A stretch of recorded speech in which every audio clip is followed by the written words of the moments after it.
Hey there, FlossTube. This is Cathy, the hands-on designer, and I am here in the studio today putting together a little tutorial for your Mad for Plaid all 4 seasons that get finished onto this little on-the-edge display shelf that was created by Chantal Daimling of Studio 141.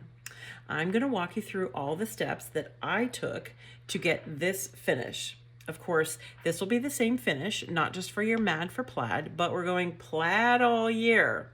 Chantal is also going to be posting her own finishing tutorial, as we each have slightly different techniques on some of them, and we both thought that it would be a great way for you to see different finishing alternatives.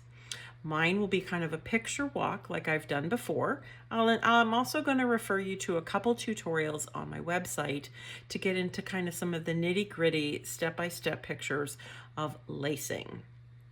So let's get going. Welcome to the Mad for Plaid tutorial. The Mad for Plaid design came out in January of 2023 and does include all 4 seasonal designs. When I was working on these, I had hoped that I could somehow create a finish that would be functional and fun and interchangeable, and I think we've achieved that. I worked with Chantal Daimling of 141 Design Company, who designed what we're calling the On the Edge display shelf. You can kind of see the shelf in the background here without the cross-stitch finishing on it. And I think you'll find that this shelf is actually versatile for a lot of finishes, but here we're going to really focus on the Mad for Plaid finish. I just love plaid. I love a good gingham. I love a good plaid finish. I love the quilty influence in this. So everything about this little series just speaks to me. So I think you've probably heard me say that we went from Mad for Plaid to we're going plaid all year, so that we're going to have even more interchangeable designs that will keep you going on special days or holidays or just any day throughout the year. So with this magnetic finish, you'll merely have to just slide off the one design and put the next one on. I think there's so many fun possibilities to this. So let's talk about the items that you're going to need for finishing. You're going to need some matboard, and you'll need some batting. For this, if you're going to use stitch on the dark fabric, I used here 32 count slate fabrics by Stephanie. If you're going to do a darker linen finish, I highly suggest having some piece of black muslin on hand for the finishing as well. You'll want a cutting mat, rulers, X-Acto, rotary cutter, and all of your usual finishing supplies, a sharp needle for lacing, as well as lacing thread. I use an upholstery weight thread. First thing you'll want to do is cut your mat board. I cut mine 3 5/8 inch square. This is again for the 32 count. If you stitched on a 14 or a 28 count, your size will be slightly different. What I do is I measure the stitched area, and then I add 1/4 inch all the way around for the display, and that's your measurement of what you need to cut your square mat board. Now, the on the edge display shelf, because we have that plaid backer board that we attach, a 14 or a 28 count stitch will fit on the display shelf. We kind of did that on purpose just to make it give you lots of options. Here I'm showing you the different layers that are going to go underneath your laced cross stitch. You've got your mat board that was cut to size on the bottom, and I've got 2 layers of batting, and then there I've got that layer of black muslin that we talked about earlier that I'll want to line the back of my stitching. And now I have attached the bottom layer of batting to the mat board with a little piece of the double-sided acid-free tape. That just helps keep everything from shifting around on you as you lace and get everything into its proper place. And this is actually what the back of your stitching is going to look like once you have completely laced. Now you're probably thinking, I've skipped a whole lot of steps in the process, and I'm going to show you 2 little videos next of the process that I use when I lace the back of my needlework. Now, I did do those in a time stop type of fashion, so I do want to suggest that you check out a couple of the other tutorials that I have on my website. I'll name them here. It's the Well Hello There finishing tutorial, the tutorials as well for the Year in Chalk, the Bloom Bit Fob, and also one called the Flat Finish tutorial. These have actually step-by-step pictures of the lacing of the actual back of the needlework. It's the technique that I use anytime I lace. Let's watch this fun little video.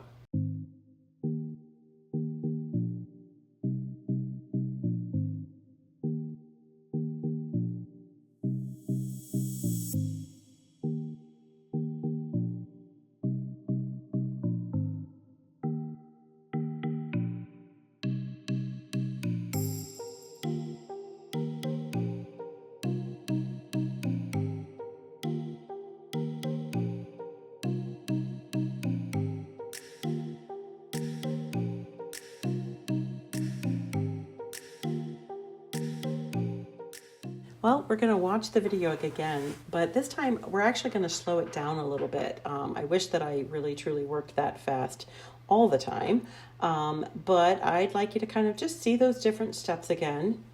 And I think that, as well as looking over those tutorials that I mentioned previously on my website, will give you a really good idea about how I lace my needlework.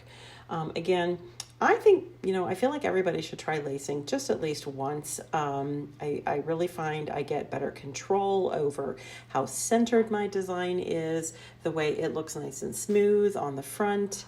And I don't know, I feel like it's a skill that it takes a little bit of practice, but it's really not as difficult as everybody might think it is. So now that we've got the stitching laced, we're ready to prepare that backing board, or in this case, the gingham board that's behind my stitching that you see on the cover of the Mad for Plaid chart. Now, I chose this gingham plaid. I loved the gray of the gingham. It just really matched my stitching well. And I wanted all 4 of my seasons to have the same fabric. This is actually a plaid, a straight up and down, but I cut mine on point. For several reasons. I just really like the look, and then I don't have to concern myself with really lining up my plaid with the edges of the board. Nothing destroys a finish more than kind of lines that go all wonky. So here's what my covered mat board, fabric covered mat board looks like on the back. Again, I'm going to suggest another tutorial here that I have on my website. It's listed in the tutorial section, but it's a FlossTube, and it's FlossTube number 23. And I walk you through, again, all the steps. I'm doing one right on camera, how I do use the double-sided acid-free tape on the back of a mat board to create this covered backing board. I've got another fun little video.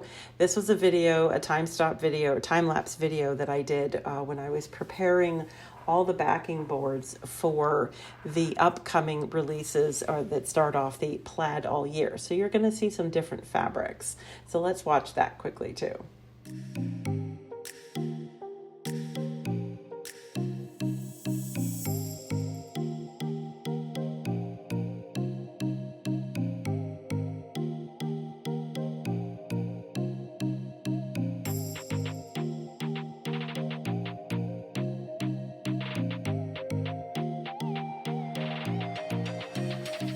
All right, we're going to watch it again one more time, slowed down, just so that you can kind of see the process. But again, I also encourage you, as I said, to watch that FlossTube number 23, where I showed you a fun little project where I did basically the same thing.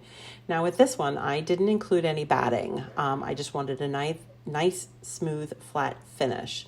And I chose fabrics that were fun, that coordinated with each of the pieces. As I said before, I really wanted that the really pretty gingham for all of my seasons. But for the individual dates and holidays that were kicking off at the Plaid All Year charts, I picked fabrics that really enhanced the colors in each of the design. And I thought this way it kind of broke up the black and white gingham, just to sort of note that, oh, it's a special day, we've got a different color fabric going on. And once we've got all those backing boards covered with their fabric, then you can take your stitching, and you can see the back of it here. I basically just covered it with 2 large pieces of the double-sided acid-free tape. We'll peel that back and we'll center it and put it right down on the middle of your stitching, just like this. And you can see I wanted a fun little embellishment. You've got lots of different options. I sometimes just like a good simple bow with a fun coordinating color and print. Obviously, I really like this very yellow green because I had a whole roll of this polka dot ribbon on hand. And I also happened to use that green in each of the 4 designs. So I thought it would be kind of fun to unify them that way. So I just cut 2 lengths of the ribbon, and this is about a 5/8 inch wide ribbon. It does not have wired edges, although if you had one with wired edges, that would be cute too, just to make a fun little bow or maybe add a sprig of something else.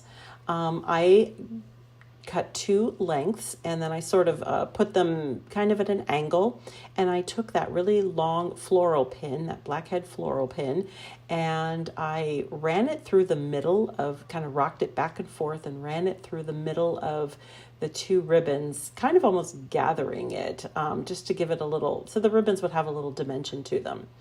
And then I sunk that pin down into the very edge of the linen covered mat board. As you do it, just make sure that, because it is a longer pin, make sure that the pin doesn't poke through the front of your stitching or through the back of the project. And if it really catches the thickness of the mat board, it really holds it into place really well. All right, now we are ready to assemble our on the edge display shelf. I am going to admit I was a little nervous. I've never done anything like this before, but Chantal actually sent me a little video and I thought it was great. And I found these really easy to put together. These are all laser cut, so they fit together really well. Her suggestion was that I lay it out just like this and I start with the sides. As I said, the pieces all come unassembled and unpainted. We do suggest that you completely assemble the piece before you paint it. And she does include some really great instructions in each packet. So if you really feel like you need that extra handheld, you got it with her instructions, because I read them too. She did suggest this tight bond glue, and I do highly suggest that you get this. I picked mine up at, it was either Lowe's or Home Depot, so it was easy to find. And you see that piece of batting that I have on the hand there. Well, I didn't have any paper towels in the studio, but I have lots of extra batting. So you want that on hand and kind of keep it damp, or a damp paper towel. It helps you wipe away the excess glue. This glue dries very quickly, very strong, and very fast. So you want to have it on hand to both like keep your fingertips clean, plus wipe away any excess glue. Here's a closer look at that glue. Like I said, I got it at one of the local hardware stores, the big chain stores. All right, in the instructions, and when I was talking to Chantal about this, she said start with the sides. Okay, I laid them out in the manner which she suggested in her directions. And I put just a thin bead of glue on like the tabs, or as she put it, any of the parts that will be touching. So I put my sides on first. So where you see the tip of my glue pointed, that's the tab that I covered first. You do not need to put a lot of excess glue here. In fact, I got kind of a big daub of glue in one spot, and I took my finger and I swiped it through, and then I actually used that and put that on the tabs on the very edge. And here you can see I'm working my way through all I had a little assembly line going that day. And I was even kind of auditioning. That little birdie landed in one of the shelves. I was auditioning different pieces for the final display. And here's what I use that damp piece of batting for, or damp paper towel. Just kind of wipe away some of that excess glue, because we're going to be painting these, so that'll dry clear and it will get covered with glue. But I just didn't want it to kind of, I don't know, just sort of seep out the edges and make a big blob or something like that. I've had a lot of questions about the color that I used. This is a chalky finish anvil gray. I probably assembled about 7 of these and then painted them. And I think I went through 2, possibly 2.5 cans of spray paint. So I definitely buy more than one. I just got this at Hobby Lobby. I just really like the color and I like the finish. When I spray paint, the trick behind spray painting is lots of light layers. Don't get ahead of yourself and put thick layers on. Just cover it, and I covered all the sides, the bottoms, the back, the sides. I made sure everything was covered with paint. This time of year, I was working in the garage. Winter, it's cold, so you can see I had my shelves in boxes. Move the cars out of the garage, or make sure that you're not near where your cars are. But be prepared to just, several layers. It took me probably about a day and a half. I'd go out, I'd spray a layer. If it's really cold outside, I would definitely suggest bringing your shelves inside to warm up so they dry properly.